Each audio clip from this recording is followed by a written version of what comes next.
That's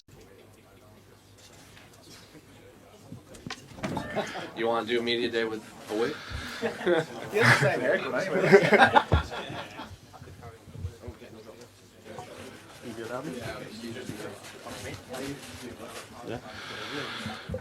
Arnold, man, a huge fight for you. I know this, you've been chasing big opportunities for a long time.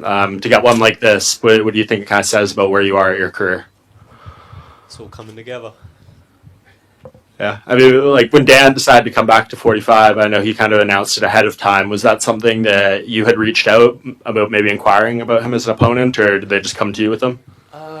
We were looking to fight, and we were getting when I was getting over my injury, and saw it was coming to featherweight. I kind of thought that was a fight they were going to offer, and I thought about it before they offered it. And I was like, yeah, if they do offer it, I'm happy with that because big name. I know it's not ranked at featherweight, but it does good things. So, yeah.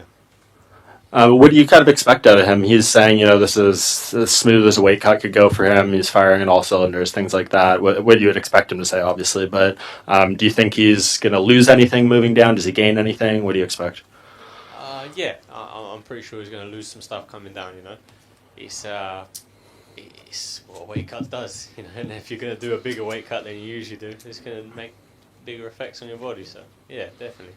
Yeah, and you win this one. I mean, 9-0 in the UFC, that's an extremely rare feat for people to get through. I know there's been, extra issues that prevented you from competing as much as you want to, things like that. But if you're able to, stay healthy through this fight, have this record, what does that kind of say where you fit in this division? Top five talk, If I win here, definitely a big name, maybe a main event slot. Getting that title eliminator picture. That's the plan. Do you see anyone in the top five in terms of who makes the most sense? Because I know there's things booked up right now. There's guys injured, coming off losses, etc., etc. I do. You want to share? No, focus on Dan Hooker. That's it. Fair enough. Who do you think wins the next title fight, though, between Volkanovski and Zombie?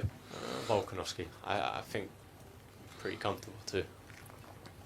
And I know you're not unfamiliar to the situation you're walking into on Saturday, but I imagine there'll be some extra energy, considering how long it's been and everything. Yeah. Do you do anything to kind of physically, mentally prepare for the environment you're going to be in, or because you've done it before, it's not as difficult? No, nothing extra. Just normal stuff. Warm up, breathe, walk out, fight. Thanks, Aaron. You're no stranger to London cards, Arnie. But this one feels... It's very big, it's very important, and I think you're at the forefront of the fan base's consciousness as well. You've done a great job of, the retweets, the sandwiches, everything like that. It's really taken your fan base to a new level.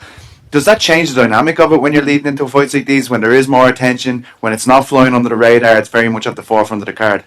It changes nothing really. It just, more sponsorship opportunities, hopefully. More things like that, but fight-wise, I don't feel no more pressure. There's no, the same old. It's just another fight, and that's it. Was it beneficial for you to be training in Renegade? Obviously, Joey Herbert as well on the card from Renegade. Obviously, Leon there as well. How beneficial was that? I know it's quite a journey for you as well. We've seen the toilet pictures, of course, on the way, the shower pictures even. But how beneficial was it to make that trek and train with those guys? Yeah, it's been great, really. They've got some, like you say, Jai Herbert, Leon Edwards, to name a few. Aiden Lee's out there. There's some great bodies out there, great sparring partners, and the perfect guys I need for this camp. And been very beneficial. Nice one,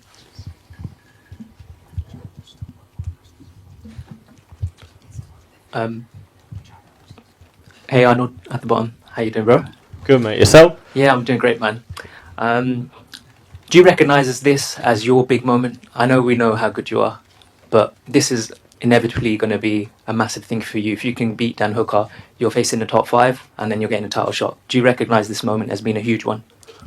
Yeah, definitely. It's the one that's going to put my name out there. It's going to solidify my position. It's the one. And also, for those people who have been following you in the last few months, you've been talking a lot about truck stop showers. So I just want to say, you've come a long way from truck stop showers to showers at the Hilton this week. Just let us know how much better it is. There's something about the truck stop showers. It keeps you humble, keeps you honest, and the Hilton shower, it's not quite the same. You can control the heat, you can control the pressure. The truck's got one. I've got a little button. I press it. It gives you about 10 seconds. Press it again. Press it again. You don't know if it's going to be hot. You don't know if it's going to be cold. Sometimes it goes really cold. Sometimes it burns you. But yeah, it keeps you humble.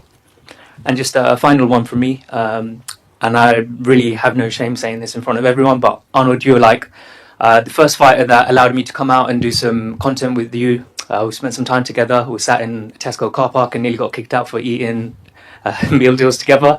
And you're also the first fighter who did the spicy noodle challenge with me. You're a big reason why I might even be here today. So I just want to say a massive thank you. You're a really nice guy. I feel like a lot of people don't know that about you because you're so humble. You don't talk too much, but you're really a great guy. And I absolutely cannot wait to see you fight this weekend. Thank you, man. Happy to see you up here. Arnold, just looking at the fight with, just here at the back, hi. Looking at the fight with Dan Hooker, when you look at his past performances in lightweight, obviously he's been up against some of the very best in that division. What do you think you can expect to see from him on Saturday? I'm expecting to see the featherweight Dan Hooker. How do you think that differs? He's fought there before, and he's done his best work at lightweight, and I'm pretty sure that's where his best work's going to stay. Is there anything when you kind of watch back footage on him, is there anything that stands out to you about him? Anything that you think you need to look out for? He's really tall. Okay. How do you see your hand being raised on Saturday then? Me just sort of, being less tall and using that height advantage, disadvantage to my advantage. All right, thank you. Good luck. Arnold, you speaking about the height difference. Has your nan come to terms with the height difference yet, or is she still concerned about the height difference? No, she's digging deeper. She asked me where he's from, and I said New Zealand. She's like, well, he's not Maori, is he? I was hard. I hope not, man. She's like, oh, okay. But yeah, so she's looking for other avenues now. How difficult is that when you've got family members that are clearly concerned? They may not know the sport, like a lot of other people know the sport, and is it quite annoying when you've got like family members that clearly care for you, they love you, but they're expressing concerns that you maybe don't need in your head before a big fight? Nah, to be honest, I find it funny. It's when she calls me and I tell my nan she goes down the pub, right? My nan likes a beer. She goes down the pub and I'll get, they're not even fans of mine, but she's told people in the pub that her grandson's in the UFC. And they're like, oh, that's cool. And the next thing, they're FaceTiming me. I'm like, who the hell is this? And it's my nan in the pub with some random guy. There he is. I'm just like, you know what, mate? Like, Jesus. They send a text like, oh, I'm here with your nan. Can you answer? Like, yeah, all right. That's a bit weird, but yeah, it happens quite often. But no, it's fun. It's fun. And have you bumped into Dan at all? Because you both seem like, I said this to you the other day, you both such lovely blokes. You seem like you would be mates if you were living closer in another life or something. Have you bumped into him at all in the hotel or anything? Yeah, we had a sit-down chat, but it hasn't been posted yet, so... Oh, really? It's a little bit awkward, to be fair, but no, it's all right. Fair enough. Thanks, man. Arnold, right here. Last week, Michael Bisping gave an interview, and he was asked what fighters from this generation of UK fighters were most likely to become champions, and he pointed to you and Tom Aspinall as like the ones most likely, because you're close and he doesn't see many people beating you on your way up. So what's it like when you hear someone that basically just laid the groundwork for this UK MMA scene giving you such high praise? Yeah, I didn't know that, but yeah, that's huge. It's like someone like Bisping, every UK fighter growing up, I'm assuming, watched him, and if there's anyone with an inspirational career, it's him. So if he's saying good things about me, that means a lot.